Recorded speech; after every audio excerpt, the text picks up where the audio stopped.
Thank you mga kaibon. Maraming salamat po. Welcome back sa YouTube channel natin mga kaibon. Kumusta po kayong lahat mga kaibon?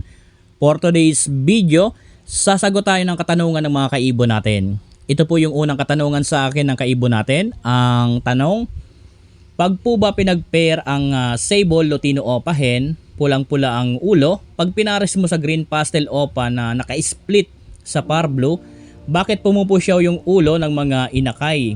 Second, paano mag-project ng Desino Opa? Medyo malakas kasi sa market. Mga kaibon, disclaimer lang. Ang isi-share ko dito ay base lamang ito sa kaalaman ko at karanasan ko po sa pag-aalaga ng mga ibon. Sa katanungan sa atin, bakit daw naging pusyaw yung ulo ng mga inakay? Ang parisan ni Sir, Sable Lutino Opa Hen, pulang-pula daw yung ulo. Ang kapares, Green Pastel Opa na naka-split sa Par Blue. Mga kaibon, bibigyan ko kayo ng idea kung paano tayo makapagpalabas ng Sable na Lutino Opa na galing sa pagpa-project lang. Kapag po nagpa-project kayo mga kaibon, halimbawa po ang parisan po ninyo, for example, back-to-back Green Opa line, split ino. So naglalabas po ang ganyang parisan ng Visual Lutino Opa. Ngayon mga kaibon, para makapagpalabas ka ng Sable na Lutino Opa, dapat po yung parent, yung parisan mo na back-to-back Green Opa line, split ino, dapat wala pong naka-split sa kanila na ibang kulay. Kagaya po ng blue or kaya naman Par Blue. Kapag kasi merong naka-split na ibang kulay sa kanila, diyan nagkakaroon minsan ng mga hindi talaga quality or hindi talaga madiin na kulay sa mga nagiging inakay, mapa-visual man or non-visual. Dapat kapag nagpa-project tayo ng Lutino Opa, solid lang po na green series yung gagamitin natin. Walang naka-split na blue or kaya naman Par Blue. So dapat tandaan po ninyo yan para po makapagpalabas kayo ng napaka-solid na Lutino Opa. At dapat mga kaibon, yung gagamitin din natin na materyales dapat solid din na Sable din talaga para maglabas doon sa mga inakay ng halos lahat talaga yung quality. Kahit na isa lang doon sa parisan ang talagang solid na Sable at yung kapares kahit na Sable lang, kahit hindi talaga gaanong ka diin yung kulay, maglalabas na po yan lahat sa anak ng talagang quality, mapa-visual man or non-visual. So ganyan po ang ginagawa ko. Kaya po kapag nagpa-project tayo ng Lutino Opa, halimbawa talagang yung parisan na gagamitin natin, inaalam talaga natin yung record kung baka naka-split yan sa blue or sa Par Blue. Kasi kapag ka naka-split sa blue or Par Blue, minsan naglalabas din yan ng quality. Pero doon sa mga nagiging kapatid na non-visual, doon na nga po nagkakaroon ng mapusyaw yung ulo. Kasi mga kaibon, alam nyo naman ang Blue Series na yung ulo niyan kulay puti. Sa Par Blue naman, alam nyo naman kung anong kulay ng mga Par Blue, anong kulay ng mga ulo. Ngayon, kapag nag-cross yung dalawa sa breeding, halos nag-aagawan ng kulay na naipapasa doon sa mga nagiging anak. Kaya minsan nagkakaroon ng mapusyaw na ulo yung mga Green Series.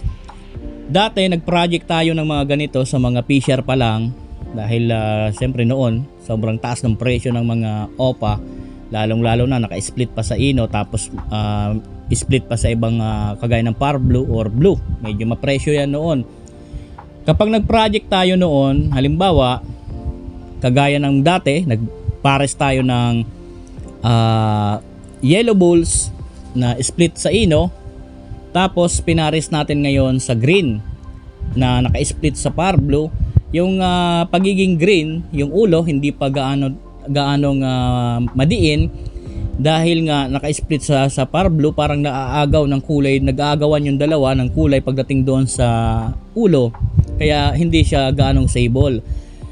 Nung nagkaroon ng inakay, yun na, talagang makikita mo yung mga inakay iba yung pagiging mapusyaw o yung ulo, iba yung kulay, hindi siya gaanong orange, basta po iba yung naging kulay. Samantalang ang kapares na po nun ay solid na sable na yellow bulls. So kaya mga kaibon, ito po ang lagi ninyong tatandaan para doon sa mga kaibon natin na mahilig mag-project ngayon ng mga Lutino Opa.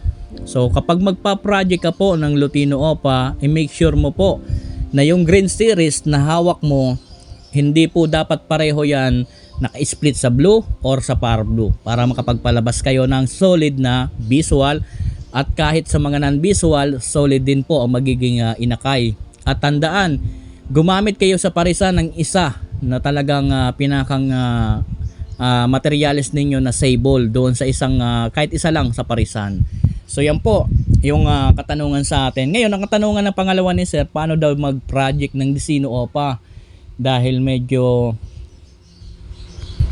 mabenta sa market. Sa totoo lang, mabenta po talaga ang mga Decino Opaline.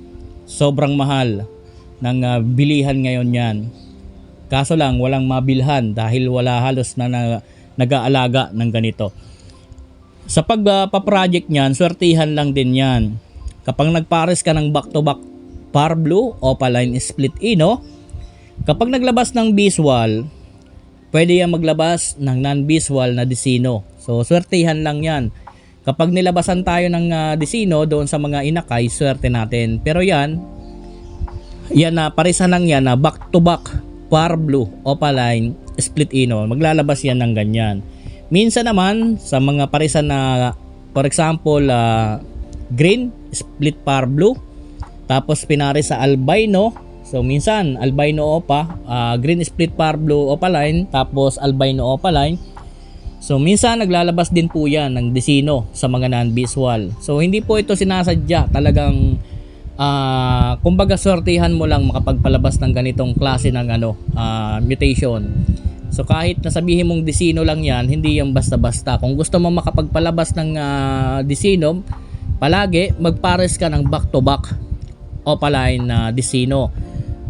Tapos itong binibigay natin na mga parisan kagaya ng green split par blue Opaline tapos pinari sa albino Opaline, so yan posible din niya maglabas, pero sortihan materialis lang yan na baka makapagpalabas tayo. So yan po yung una na katanungan sa atin. Pangalawa, normal ba na paglayuin o hiwa-hiwalayin ang mga itlog sa pugad?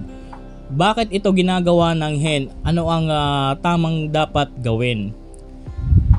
So kung ang itlog ganito, baka po ang nakita mo dalawang tumpok yan.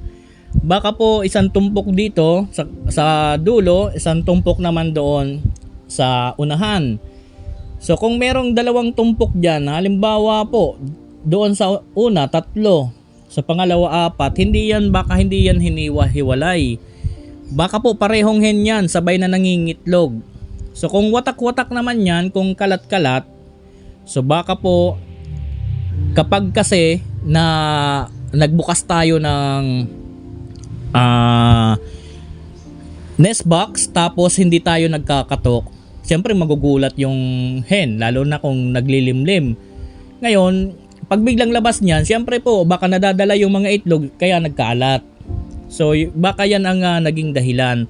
Kasi mga kaibon, ang mga hen na breeder natin, hindi po yan nagwawatak-watak ng mga itlog.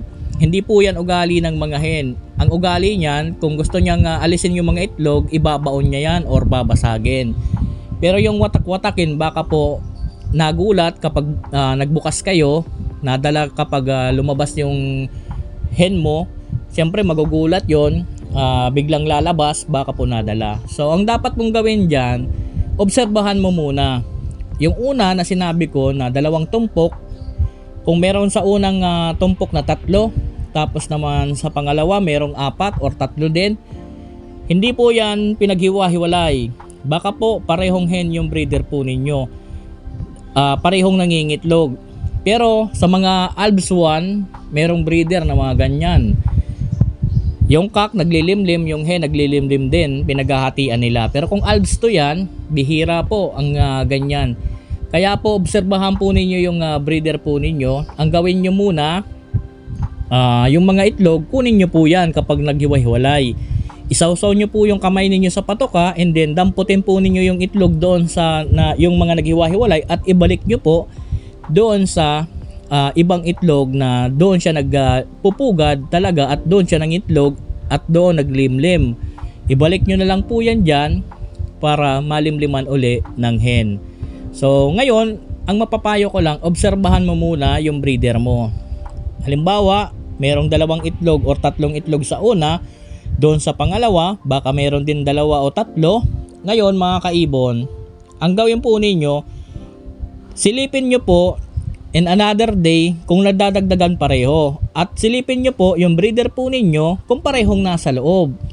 Ngayon, kung parehong nasa loob yan at parehong nadadagdagan yung itlog, baka po same hen yan. Pero kung nagkalat lang dyan sa loob ng nest box, baka po sa pagbukas po ninyo yan, nagulat yung hen, kaya po nadala yung mga itlog, kaya nagkalat.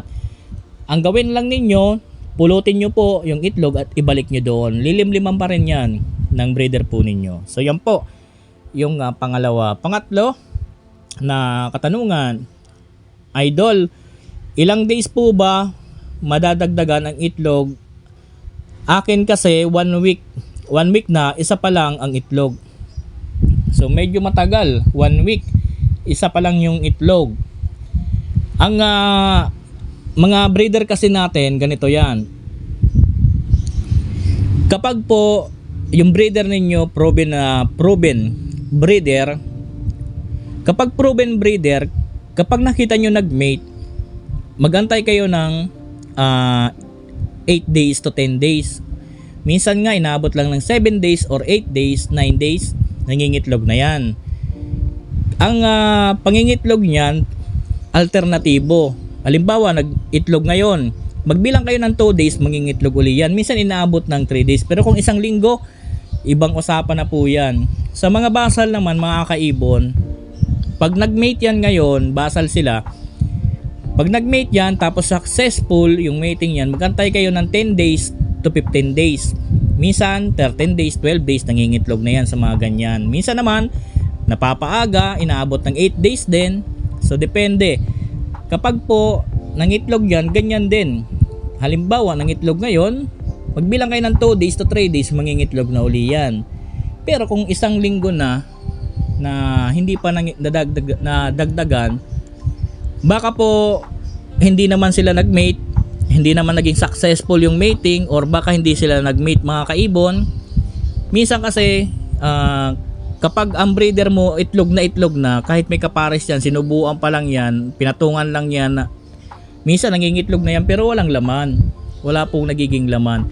Pero sa ganyan 5 days, baka po hindi successful, baka po nangitlog lang yan, na hindi naman sa doon sa kumbaga inabot na lang talaga siya ng pangingitlog dahil sa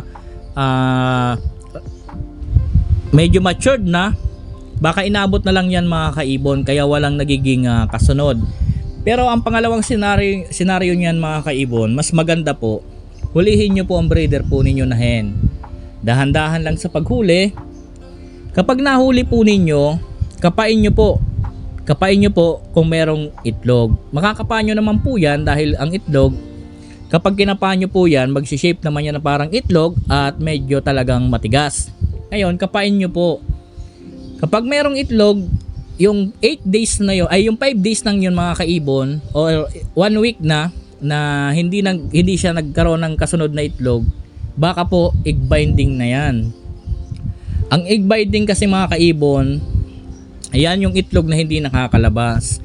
Ang sanhi ng egg binding, mga kaibon, ang breeder natin na mangingitlog, minsan nabubulabog natin, lipad yan ng lipad. Kapag po nabulabog natin at lumipad ng lumipad, minsan may pagkakataon na yung itlog nagiging iba ang form.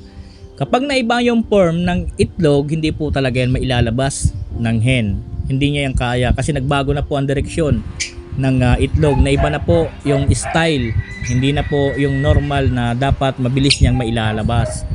Kaya po mga kaibon, paalala lang, kapag mayroon kayong breeder na mayroong itlog, wag po ninyong bubulabugin.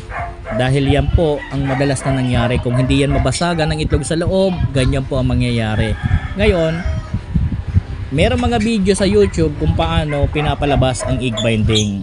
Manood na lang po kayo at then gayahin po ninyo kung paano nila ginagawa yon para po mailabas ng hen.